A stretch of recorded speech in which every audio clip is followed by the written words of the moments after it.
ஒரு பொண்ணுகிட்ட பேசிட்டு இருக்கா. சே அவனாவது ஒரு பொண்ணுகிட்ட பேசுறதாவது. ஆமாண்டா, உண்மையிலுண்டா. ஓகே பெட்டுப்பா. ஓகேடா, 100 ரூபா பெட்டு. நான் ஆமாங்கிறேன். நான் இல்லைங்கிறேன். வா அவன்கிட்ட போய் கேட்போம். மாமா என்ன நீ யார்கிட்ட மாமா ஃபோன் பேசுற? ஃப்ரெண்டுக்கிட்ட ஃபாரின்லேருந்து ரொம்ப நாள் கழிச்சு ஃபோன் பண்ணியிருக்கான், அதான் பேசிக்கிட்டு இருக்கேன். நான் தான் சொன்னேன்ல இவனாவது பொண்ணுகிட்ட பேசுறதா. என்னடா பொண்ணுங்கன்னு பேசுறீங்க?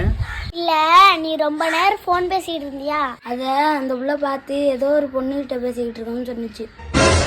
நானா அது பொண்ணுகிட்ட பேசுறதா? நீ பொண்ணுகிட்ட பேச மாட்டேன்னு சொல்லாத, பொண்ணுங்க தான் அவங்ககிட்ட பேசாது. நான் என்னமோ நினைச்சேன் மாமா. 100 ரூபா போச்சு, லேட்டா தரேன்டா. நான் தான் சொல்றேன், நீ தான் வெட்டிக்கிட்டுற. இன்னைக்கு நேத்தா நான் உன்னை பாக்குறேன். கடைசி வரைக்கும் நீ இப்படிதான் மாமா இருக்க போற. அப்படின்னா கடைசி வரைக்கும் நீ ஒண்டி கட்டேன்னு தான் சொல்லிட்டு போயிடா முட்டாப்பில. இது கூட தெரியல தூ. என்னோட மல்லு கட்டியே மார்பில் கண்மணி கண்மணி